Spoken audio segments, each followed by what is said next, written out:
Hello everyone. ఈ వీడియోలో నాకు కమెంట్స్ సెషన్లో వచ్చిన కమెంట్స్ అన్నీ ఆన్సర్ చేయాలనుకుంటున్నా. So let's discuss what is an UPSC అండి. ఫస్ట్ మనం ఒక ఫీల్డ్లో ఎంటర్ అయ్యే ముందు ఆ ఫీల్డ్ గురించి తెలుసుకోవాలి. In the sense competitive exams just it's not only prelims ఒక్కటే కాదు, ప్రిలిమ్స్, మెయిన్స్, ఇంటర్వ్యూ, ఈ 3 స్టేజెస్ క్లారిటీగా తెలుసుకోవాలి. ఈ 3 స్టేజెస్ దాటిన తర్వాతనే మనకు పోస్టింగ్ వస్తుంది. ప్లస్ ఈ యూపీఎస్సీ బోర్డులో ఐఏఎస్, ఐపీఎస్, ఐఎఫ్ఎస్ కాకుండా ఇంకా ఏమేమి ఉన్నాయి, బికాజ్ అక్కడే మనం ఆగిపోకూడదండి. జస్ట్ చాలామంది ఐఏఎస్ అవ్వాలనే అనుకుంటున్నారు, కొంతమందికి డ్రీమ్స్ ఐపీఎస్, ఐఎఫ్ఎస్ కూడా ఉంటాయి. దానికి కూడా బేసిక్ క్రైటీరియాస్ ఏమేమి కావాలో అవన్నీ చూడండి. And next coming to the topic, ఎప్పుడు స్టార్ట్ చేయాలి ప్రిపరేషన్ని? When your mind is completely clear, focused only on this, అప్పుడే ఫోకస్ చేయండి. కొంతమంది ఇంటర్లో చదవచ్చా, బీటెక్లో చదవచ్చా? ఎస్, కానీ ఇంటర్ కూడా మీకు మార్క్స్ ఇంపార్టెంట్, బీటెక్లో మీరు డిగ్రీ చేసే మార్క్స్ కూడా ఇంపార్టెంట్. సో దీన్ని జస్ట్ ఒక బ్యాకప్ లాగా డైలీ ఒక 1-2 అవర్స్ చదవండి. మొత్తం అది ఏదో డిగ్రీ నామకే వాస్తా అన్నట్టు కాకుండా, బికాజ్ మీకు డిగ్రీలో వచ్చే సబ్జెక్ట్స్ కూడా you can choose them as a optional కూడా స్కోరింగే కాబట్టి. సో నేనేమంటున్నాను అంటే, ఇంటర్లో ఎందుకంటే మనకు సొసైటీ గురించి అంతగా తెలిసి ఉండదు.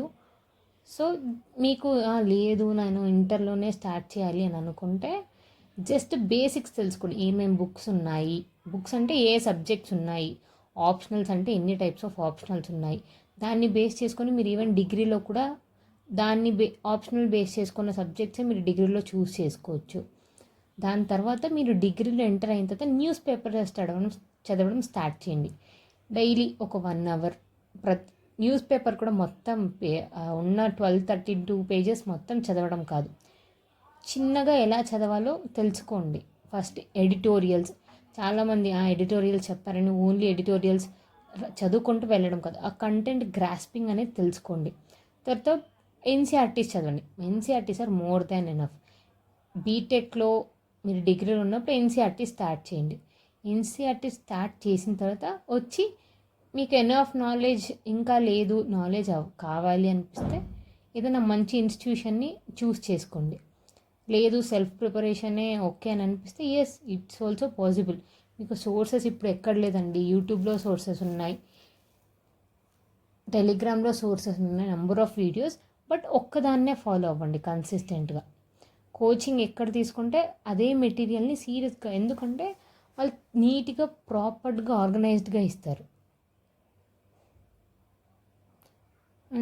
నెక్స్ట్ కొంతమంది లేదు మాది డిగ్రీ అయిపోయిన తర్వాత మాకు ఇది ప్యాషనేట్గా ఉంది అని అనిపిస్తే, సో దిస్ ఈజ్ ఓన్లీ మంత్ర అండి. మార్నింగ్ స్టార్ట్, మీరు ఎక్కడున్నారో అక్కడ నుంచి స్టార్ట్ చేయండి. మార్నింగ్ ఫస్ట్ లేవగానే న్యూస్ పేపర్ చదవండి. ఒక ఇనిషియల్ డేస్లో 2-3 అవర్స్ పడుతుంది. సో న్యూస్ పేపర్ చదవండి. న్యూస్ పేపర్ చదివిన తర్వాత దాంట్లో ఇంపార్టెంట్ మనకి ఈవెన్ డైలీ ఎడిటోరియల్ అనాలిసిస్ కూడా జరుగుతూ ఉంటాయి. బైజూస్ వాళ్ళు different sites newspaper analysis కూడా జరుగుతుంది. కానీ వాళ్ళ మీద కంప్లీట్గా డిపెండ్ అయ్యేదానికంటే మీరు కొద్దిసేపు చదవండి, మరి మీరు చదివిన పాయింట్స్ కూడా వాళ్ళు చెప్తున్నారు లేదా అని అనాలిసిస్ చేయండి. న్యూస్ పేపర్ చదవండి. న్యూస్ పేపర్ చదివిన తర్వాత ఏదన్నా ఒక ఎన్సీఆర్టీని తీసుకోండి, for example polity or geography. చేసిన తర్వాత మళ్ళీ దానికి సంబంధించిన క్వశ్చన్స్ సాల్వ్ చేయండి. యూపీఎస్సీ ప్రీవియస్ ఇయర్స్ క్వశ్చన్సే సాల్వ్ చేయండి. ఆర్ ఎల్స్ చాలా బోర్డ్స్ ఉన్నాయి కదండి, competitive boards, TSPSC, APPSC board members previous years question solve చేయండి. మీకు అర్థం అవుతుంది, మేము ఇంటూ ద ఉన్నామా లేదా, వాళ్ళు అడిగే క్వశ్చన్స్ చేయగలుగుతున్నామా లేదా అని. తర్వాత అన్నీ అయిపోయిన తర్వాత ఒక బేస్ బుక్ తీసుకోండి. Base in the sense standard బుక్లో కొన్ని స్టాండర్డ్ థింగ్స్ ఉంటాయి. తర్వాత అది కూడా చదివి మాక్ టెస్ట్లు రాయండి. మాక్ టెస్ట్ కూడా 1-2 ఇన్స్టిట్యూషన్ని స్టిక్ అవ్వండి. మనకి ఇన్సైట్స్ ఉంది, ఫోరమ్ ఉంది, చాలా నెంబర్ ఆఫ్ ఉన్నాయండి. అది ఈజీగా ఇస్తాన్నారు, టఫ్గా ఇస్తాన్నారు, అవన్నీ సెకండరీ. కానీ మీరు మాత్రం ఏదో ఒక ఇన్స్టిట్యూషన్కి స్టక్ అయ్యి వాళ్ళు ఇచ్చే మాక్, ఎందుకంటే మనకి కష్టం కదండి క్వశ్చన్స్ మనమే ఫ్రేమ్ చేసుకొని. అది లేదు మా దగ్గర రిసోర్సెస్ లేదు అనుకుంటే యూట్యూబ్లో number of resource, free materials కూడా చాలా అవైలబుల్ ఉన్నాయి, దొరుకుతుంది. అండ్ మీ ఇప్పుడు నుంచే మనం ఇన్కల్కేట్ చేసుకోవాలి మన personality building, everything. This UPSC is not only for మన మైండ్ ఒకటే స్ట్రాంగ్గా ఉండడం కాదు, because it's a time taking process. కొంతమందికి ఫస్ట్ అటెంప్ట్లో వస్తుంది, కొంతమందికి థర్డ్ అటెంప్ట్లో వస్తుంది. అన్నంత మాత్రాన ఫస్ట్ అటెంప్ట్లో వచ్చిన వాళ్ళు గ్రేట్, థర్డ్ అటెంప్ట్లో వచ్చిన వాళ్ళు తక్కువ అని కాదు. సో ఎవ్రీ వన్ ఈ ఈ పీరియడ్ చెక్ చేస్తారు, UPSC will check you.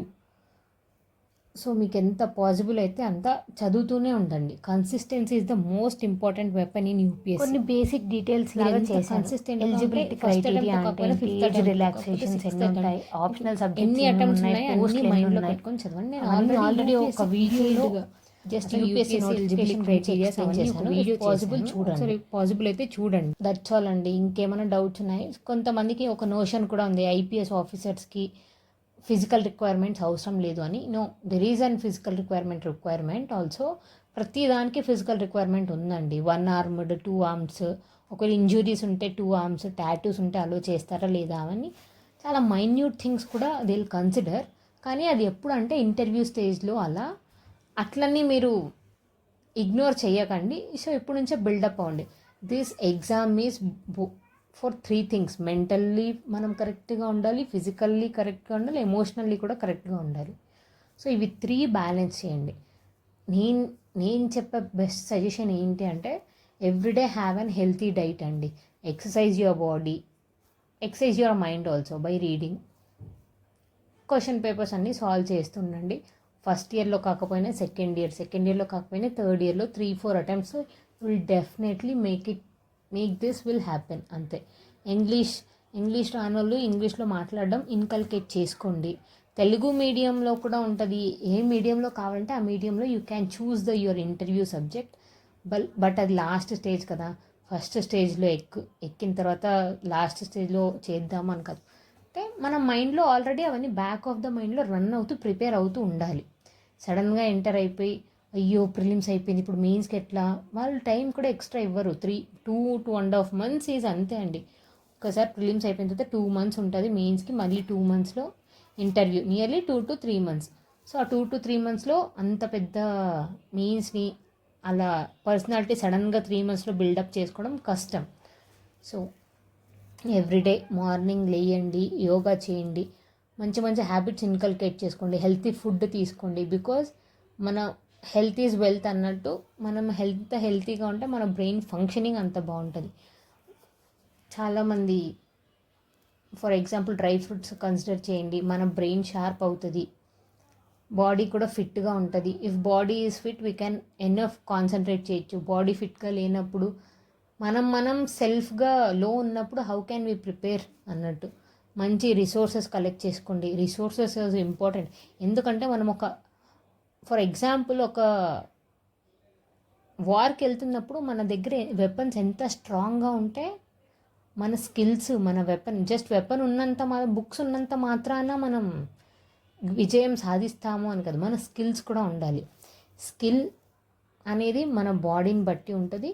And weapons are మన బుక్స్ కూడా మంచి బుక్స్ కలెక్ట్ చేసుకొని మీ ఎన్విరాన్మెంట్ కూడా, ఇందాక నేను ఒక వీడియోలో చూపించానా అంటే how your environment should be, అంటే మొత్తం కావాలని 20 బుక్స్ నింపేసి ఇంకా మీ దృష్టి వేరే మళ్ళనీయకండి అని కాదు. యూ షుడ్ చిల్ అయ్యే టైంలో చిల్ అవ్వండి. ఫంక్షన్స్ ఉన్న చిన్న ఫంక్షన్స్కి అటెండ్ అవ్వండి. అట్లని మన హిందూ కల్చర్ ప్రకారం చాలా ఫెస్టివల్స్ వస్తుంటాయి, ప్రతి ఒక్క ఫెస్టివల్స్కి ఎంటర్ అవ్వండి అని కాదు. కానీ మీకు చాలా లోగా అనిపిస్తే, ఫర్ ఎగ్జాంపుల్ మీరు దివాళీకి వెళ్ళలేదు, అలా అని ఈడ కూర్చొని బాధపడ్డం కాదు. మీ గురించి మీకు అర్థమవుతుంది your house stable or not. వెళ్ళడం కూడా నేను తప్పనను, మీకు చాలా బాధ వేసి ఇక్కడ ఉన్నా కూడా నేను చదవలేను, ఆ మూమెంట్ ఏదో నేను ఎంజాయ్ చేసేస్తే అయిపోతుంది కదా అని అనిపిస్తే వెళ్ళి ఎంజాయ్ చేసేసి వచ్చి కంప్లీట్గా ఫుల్ ఫ్లెడ్జ్గా చదవండి. It's not about 13 hours you are reading or 10 hours you are reading, how efficiently you are reading. ఒకప్పుడు అయితే 13 hours చదివితే 12 hours చదివితే వచ్చేస్తుంది అని అనుకునేవాళ్ళు, because that was so factual. కానీ ఇప్పుడు అలా కాదు, అనాలిసిస్ పవర్ ఎక్కువ పెంచుకోవాలి. ఇఫ్ పాసిబుల్ నంబర్ ఆఫ్ పీపుల్తో డిస్కస్ చేయండి. ఒక టాపిక్ని నువ్వు ఒక యాంగిల్లో చూస్తావు, వేరే వాళ్ళు ఒక యాంగిల్లో చూస్తారు. అట్లా డిబేట్ వైజు కొట్టుకోవడం కాదు, జస్ట్ చెప్పినప్పుడు ఓ అవునా అని ఒక అనాలిసిస్, ఇలా కూడా ఆలోచిస్తారా అని మీ మైండ్లో అనాలిసిస్ చేసుకుంటూ ఉండండి. వీళ్ళే ఇలా ఆలోచిస్తుంటే యూపీఎస్సీ బోర్డ్ ఎలా ఆలోచిస్తుంది, whole India how it might be thinking, whole state, whole world how it's might be thinking. అంతే కదండి. కొంతమందికి క్యాపిటలిజం అంటే ఓకే అంటారు, కమ్యూనిజం ఓకే అంటారు, కమ్యూనలిజంని కూడా ఎంకరేజ్ చేసేవాళ్ళు ఉంటారు, టెర్రరిజంని కూడా ఎంకరేజ్ చేసేవాళ్ళు ఉంటారు. డిస్కరేజ్ ఎందుకు చేస్తున్నారు, ఎంకరేజ్ ఎందుకు చేస్తున్నారు, వాళ్ళని ఎలా రిజాల్వ్ చేయాలి, ఇలా అనలిటికల్గా చదివితేనే it would be easy for you. And if you have any doubts please comment in the comment session. And ఇంకేమన్నా మర్చిపోయానా నేను to discuss? So healthy habits ఉండాలి, ఫన్నీగానే చదవండి, don't be so much serious. ఏదో అన్నట్టు ఎవరితో మాట్లాడకుండా మరీ అంత ఐసోలేషన్లో కదా. You should deal with the society, you should deal with this country. So మీరు ఫస్ట్ పీపుల్తో కూడా మాట్లాడండి. ఏదో ఐసోలేషన్లో ఉండి అనాథ పిల్లలాగా ఎక్కడో ఒక చోట కూర్చొని చదవడం కాదు. మీరు పక్కన వాళ్ళతోనే హ్యాపీగా లేకపోతే హౌ? అలా అని సో పీపుల్ దీన్ని కూడా వేరేలాగా ఇంటర్ప్రిట్ చేసి 24 గంటలు పీపుల్తోనే ఉండడం కాదు. బయటకు వచ్చి సొసైటీని కూడా చూడండి, నవ్వండి, హ్యాపీగా ఉండండి. చాలామంది నేను 12 గంటలు చదివినాను, ఎవరిని చూడకుండా చదివినాను, అది ఎవరన్నా చెప్పారా ఆయన ఇలా చదివితేనే వస్తుంది యూపీఎస్సీ అని? ఒక్కొక్కరికి ఒక్కొక్క స్ట్రాటజీ. కొంతమందిది అదే చాలా చిల్ అయింటారు, చాలా లైఫ్లో చాలా ఎంత అంటే అసలు చాలా చిల్ అయిపోయినాం, ఇట్లా కాదురా ఒక 1 ఇయర్ సీరియస్గా చదవాలి అని అనుకొని 1 ఇయర్ ఐసోలేషన్ ఉంటారు. అది వాళ్ళ లైఫ్, వాళ్ళు every one has their unique life. So మీ లైఫ్కి తగ్గట్టు మంచి స్టడీ స్పేస్ క్రియేట్ చేసుకొని, ఫర్ ఎగ్జాంపుల్ నా సెల్ఫ్ నేను చెప్తున్నా, I'm not so isolated person. నాకేంటి 2 hours చదివిన తర్వాత I definitely need a break. That to what kind of break? I should go outside, I should eat something, I should talk to person, నా mind refresh అవ్వాలి. ఇంకొక పర్సన్కి 1/2 hourకి break తీసుకోండి, they is nothing wrong. Festivals కూడా వెళ్ళండి. నా friend అండి ప్రతి ఫెస్టివల్కి వెళ్తాడు. ఎందుకంటే వాళ్ళ parents number of times phone చేసి రా రా రా అని అంటారు. అండ్ అతను కూడా ఒకవేళ ఇక్కడ ఉన్నా he will be feeling bad, నేను వెళ్ళలేదే అని. అలాంటప్పుడు వెళ్ళి వచ్చేస్తే అమ్మయ్యా నేను వెళ్ళాను వచ్చాను. అదే నేను వెళ్ళినాను అనుకో ఫీల్ అవుతాను, ఎందుకు వెళ్ళినాను నేను, ఒకవేళ నా ఇన్ ద సెన్స్ ఇక్కడే ఉండింటే I would have studied 1 hour extra కదా అని. నేను వెళ్ళింటే ఫీల్ అయ్యే పర్సన్, అతను వెళ్ళకపోతే ఫీల్ అయ్యే పర్సన్. సో మంచి స్టడీ స్పేస్ క్రియేట్ చేసుకోండి, మీకు తగ్గట్టుగా మొత్తం మీ ఎన్విరాన్మెంట్ క్రియేట్ చేసుకోండి ఫ్రమ్ స్టార్టింగ్ టు ఎండింగ్. ఏం కాదండి, జాబ్ రాకపోయినా you will learn the lessons of life. Be strong, mentally strong, physically strong, emotionally strong. మీ బ్యాక్గ్రౌండ్ ఏదన్నా ఉన్ని, you are rich or poor, my father not there, my mother not there, I don't have any resources, I have lot of friends, అవన్నీ secondary అండి. Be strong. ఇదొక exam, మంచి exam. ఫుల్ఫిల్గా హార్ట్ఫుల్గా రండి, ఫోకస్డ్గా మంచి రిసోర్సెస్ అన్నీ కలెక్ట్ చేసుకొని మంచి పర్సన్స్తో ఉండి చదవండి. ఈవెన్ నెగిటివ్ పీపుల్ ఉన్నా కూడా దేర్ ఇస్ నథింగ్ రాంగ్. మీరు నెగిటివా పాజిటివా ఇట్ డిపెండ్స్ ఆన్ యూ. ఎగ్జామ్కి ఎలా కావాలో అలా ప్రిపేర్ అవ్వండి. ఇంకేమైనా డౌట్స్ ఉన్నా ప్లీజ్ కమెంట్ సెక్షన్లో మెన్షన్ చేయండి. నాకు పాసిబుల్ అయితే definitely I will try to resolve those queries. And book list మొత్తం నేను పెట్టాను, Geography, history, polity, economy, ethics and standard books కూడా ఏవేవి కావాలో కూడా మెన్షన్ చేశాను. యూపీఎస్సీకి ఎలిజిబిలిటీ క్రైటీరియా కూడా చూశాను. అండ్ మా డాడీ ఒకరు చెప్పాడు, యూపీఎస్సీ ఒక మౌంట్ ఎవరెస్ట్ లాగా, కొంతమందికి కాకపోవచ్చు, ఇట్ డిపెండ్స్. ఆ ఎవరెస్ట్ ఎక్కేటప్పుడు చిన్న చిన్న మౌంటైన్స్ నీకు ఈజీ కదా, సో ఆన్ ద వే మీరు వేరే వేరే కాంపిటేటివ్ ఎగ్జామ్స్ కూడా రాయడానికి చాలా యూస్ఫుల్ అవుతుంది. For example TSP, Telangana boards కానీ, not Telangana state public service commissions exams, SSC CGL కూడా నాకు క్లియర్ అయ్యింది, బట్ లాస్ట్ స్టేజ్లో అవ్వలేదు. సో అలా మనం పెద్దగా ఏం చేస్తున్నాం కాబట్టి చిన్న చిన్న ఎగ్జామ్స్ కూడా యూజ్ అవుతుంది. సో దీనికి స్టార్ట్ యువర్ ప్రిపరేషన్.